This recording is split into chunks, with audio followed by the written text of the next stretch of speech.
Bonjour tout le monde et bienvenue sur ma chaîne.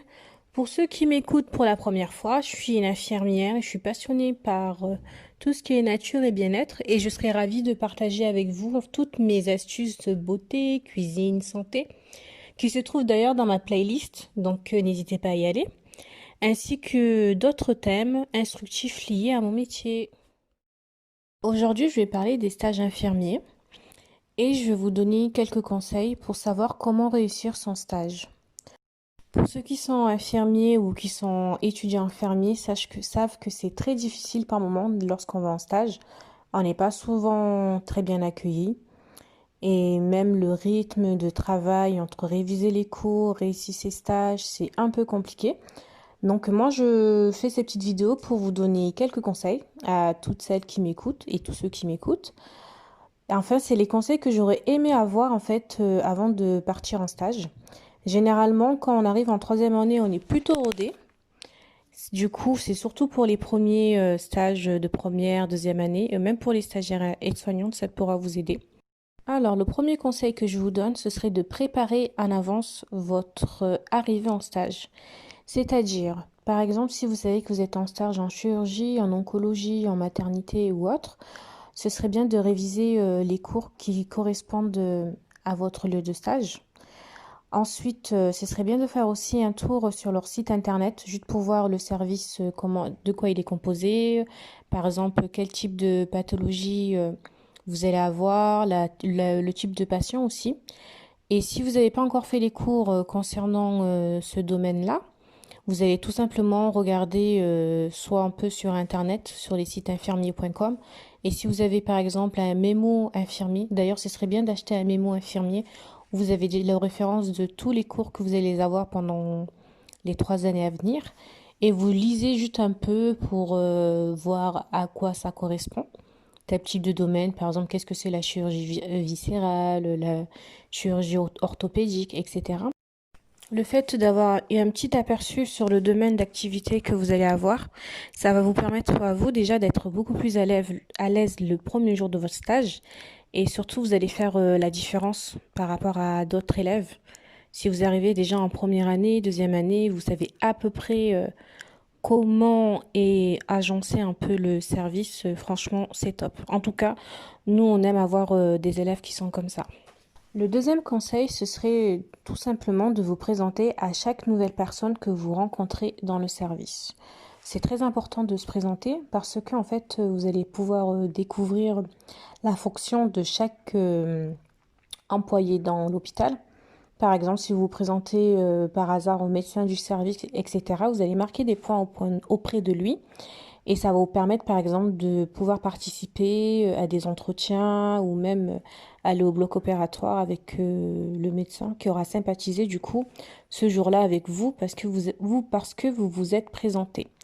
C'est peut-être bête à dire, mais tout le monde ne le fait pas parce que quand on accueille des stagiaires, ils se présentent à nous parce qu'ils n'ont pas le choix qu'on est infirmier, mais les autres personnes, ils vont rester un peu en retrait, etc. Et on voit la différence, nous, en fait, par rapport à d'autres stagiaires qui se sont présentés, par exemple, aux médecins, aux psychologues, aux kinés, etc. Et ça leur permet d'avoir plus d'opportunités d'apprendre de nouvelles choses au sein du service. Bien sûr, il faudra aussi demander votre bilan de mi-stage. C'est très important. Surtout quand vous sentez pas trop les soignants du service. Enfin, ça vous permet d'avoir une petite protection. Au moins, c'est pas arrivé à la fin de votre stage, vous découvrez tout d'un coup que vous savez pas faire ceci, vous savez pas faire cela, que vous allez avoir des remarques, des réflexions en fait que vous aurez pu améliorer au cours de votre stage. Bah ça c'est très important de le faire. C'est pas obligatoirement systématique, mais c'est bien. Ça embête, ça nous embête des fois nous les soignants parce qu'on n'a pas forcément le temps, mais c'est très bien pour vous en tant qu'élève. Bon, là, après, j'ai dit quelques généralités. Là, on va parler aussi des cas un peu plus spécifiques. Quand ça se passe mal, quand on a des réflexions qui viennent d'infirmiers. Parce qu'on a constaté ces derniers temps, parce que même moi aussi, je l'ai vécu en tant que stagiaire infirmier, des fois, on arrive dans des secteurs ou des lieux de stage où ils sont limite maltraitants. Voilà. va clairement dire les choses. On n'est pas bien accueilli, on a des réflexions et tout, donc on ne sait pas trop comment se positionner. Déjà, comment dire, faut se dire des fois, c'est pas forcément notre faute, c'est le contexte qui fait que on est mal accueilli. Par exemple, si vous tombez dans un service où les infirmiers sont débordés, qui s'entendent pas forcément avec la cadre ou la direction, ben malheureusement, ils vont pas être aptes à bien vous accueillir. Mais dans tous les cas, ça ne change rien. Vous n'êtes pas coupable de leur situation qui est plutôt dramatique. Bon, on sait comment ça se passe à l'hôpital, c'est pas forcément tous les jours la joie. Mais ce qui est bien, en fait, vous, comment vous allez pouvoir vous positionner. Alors, souvent, les réflexions qu'on a, surtout quand on arrive en première année, c'est oh là là, je vais pas de première année, ils savent rien faire et tout. Ouais, ben on a tous entendu cette phrase-là, je pense, durant notre stage de première année. Mais voilà, faudra pas le prendre pour vous.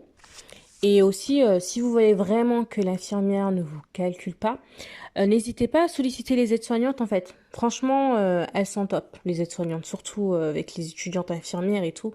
Dès qu'elles voient que vous êtes volontaire, que vous cherchez à savoir comment est leur boulot en fait, comment ça se passe leur boulot. Après, faut pas oublier que le boulot d'aide-soignante, c'est le boulot d'infirmière. Voilà, clairement les choses, que des fois, il y a des stagiaires, infirmières qui le savent pas forcément ou tout simplement qui prennent un peu trop la confiance et se disent que j'ai pas à faire le boulot d'aide-soignante. Non, ça fait partie aussi de notre métier. Et honnêtement, elle nous aide beaucoup en fait pour pouvoir en fait trouver notre place avec l'infirmière parce que déjà les aides-soignantes la connaissent ou le connaissent et elles savent un peu comment nous aiguiller pour améliorer notre stage. Alors, l'autre réflexion qui nous met mal à l'aise quand on est stagiaire infirmier, c'est t'es en deuxième année, t'es en troisième année, tu sais toujours pas faire ça. Ah là là, qu'est-ce que ça a pu me saouler cette réflexion. Alors, en fait, la réponse que vous allez pouvoir donner à cette infirmière qui vous fera cette réflexion, ça dépendra en fait de son âge. C'est-à-dire, si elle a eu son diplôme dans l'ancienne réforme, à l'ancienne et tout, où il faisait un mois de cours, par exemple, il faisait un mois de cours sur tout ce qui est cancérologie, etc. Et ils allaient un mois un stage en cancéro. Donc du coup, c'est sûr qu'ils étaient déjà rodés sur tout ce qui est cours, sur ce domaine-là. Et du coup, arrivés en stage, ils avaient juste à mettre en pratique. Alors que nous, ça se passe pas comme ça. Pendant ces 3 années d'études infirmières, mais tout simplement le rappeler et lui dire ce que je vous ai dit là, en fait, que donc c'est normal qu'on n'a pas fait des choses en cours ou dans d'autres stages, parce que ça dépend. Des fois, on choisit pas forcément là où on veut aller. Des fois, on va dans des endroits où on n'apprend pas grand-chose au niveau de la technique ou même des pathologies. Lui rappeler ça. Et là, l'autre cas de figure que vous pouvez dire, en fait, ça rejoint ce que je vous ai dit précédemment. Pour ceux qui étaient des anciens diplômes, vous allez dire ce que j'ai dit précédemment. Et vous allez rajouter, ben justement, en fait, j'espère que grâce à vous et grâce à ce stage, que je vais pouvoir acquérir ces compétences pour réussir mon stage. Et voilà quoi, en fait. En gros, vous leur faites comprendre que oui, vous savez pas, et c'est normal parce que vous êtes étudiant, et que vous êtes là du coup pour apprendre et vous comptez sur elle, l'infirmière, pour qu'elle vous apprenne tout ce que vous ne savez pas. Et généralement, ça passe trop bien quand vous dites ça, parce que du coup, en fait, vous mettez en valeur en fait sa position d'infirmière et surtout sa position de celle qui instruit l'autre. Du coup, c'est top. Après, bon, pour ceux qui sont surtout pour les premières années, dès que vous arrivez en stage et tout, il faudra toujours ne pas oublier d'avoir une feuille et un stylo et noter en fait tout ce que vous êtes en train de faire, s'il y a des choses que vous comprenez pas. Et aussi, il y a aussi une autre réflexion qu'on dit souvent aux infirmiers, stagiaires. Par exemple, justement, quand vous avez des questions sur tel pathé ou quoi, elle vous dit ouais, ben non, t'as qu'à chercher. En fait, c'est juste des fois, elle connaît pas la réponse, hein. Des fois, en fait, il y a des trucs, on sait même pas, on sait même plus, on a oublié. Donc, on fait la feinte, ouais, compétence suisse, va chercher. Donc, c'est pas, en fait, vraiment contre vous, c'est juste que des fois, vous nous mettez dans une situation, en fait, où on se rend compte qu'on a encore des lacunes, qu'on a des choses à apprendre dans notre métier. Donc, sur ça, voilà, faudra pas non plus le prendre pour vous. Et n'hésitez pas, comme je vous ai dit, à écrire sur une feuille les questions que vous avez. Et là, si vous arrivez dans le cas où vraiment vous passez dans un stage chaotique, mais ne restez pas comme ça pendant tout votre stage en fait. Parce que sinon, vous allez être traumatisé. Parce que moi, j'ai vu pendant mes 3 années d'études, il y en a qui ont abandonné les études d'infirmière à cause d'un stage qui s'est mal passé. Parce qu'ils ont tout gardé pour eux, ils n'ont rien dit. Ben, n'hésitez pas à solliciter les profs, en fait. Dès que vous voyez que vous essayez de faire des efforts, vous essayez de faire des trucs, à chaque fois ça va pas, vous demandez à faire un bilan. Et là, par contre, si par exemple, des fois, en fait, il y a des infirmières qui peuvent reprocher des choses à l'étudiante qu'elle sait pas faire, mais en fait, elles n'ont jamais pris le temps de lui apprendre. Bah, vous dites tout simplement que vous allez appeler votre professeur, que généralement ça se passe bien dans vos anciens stages et en cours ça se passe bien. Et moi je vous dis, on a quand même, on a notre diplôme, mais on a quand même cette pression du professeur de l'école de l'UPSI. En fait, ça nous rappelle des mauvais souvenirs, des galères qu'on a eues. Et généralement, en fait, on fait plus attention. Même nous, quand on sait qu'il y a des profs, même moi, je vais pas dire nous, je vais dire même moi, quand je sais qu'il y a des profs qui vont venir sur le lieu de stage pour voir l'infirmière, la stagiaire infirmière pour voir comment ça se passe, mon implication, c'est pas la même. Je m'implique beaucoup plus parce que, en fait, je me dis, attends, j'ai quand même ma réputation et la réputation du service. Donc voilà, il faut que la petite stagiaire, il faut qu'elle soit rodée. Donc n'hésitez pas. Parce qu'en fait, quand on est à l'école, en cours, on a l'impression que les professeurs, ils sont là surtout pour nous gronder ou nous fliquer, etc. Mais ils sont grave utiles quand on est en stage, en fait. Donc n'hésitez pas à solliciter vos référents professeurs pédagogiques. Je ne sais plus exactement comment ça s'appelle. Mais voilà, donc ne restez pas, ne gardez pas les choses pour vous quand ça se passe mal et parlez-en aussi à vos amis qui sont aussi étudiantes infirmières parce qu'il n'y a que entre étudiants infirmiers qu'on peut se comprendre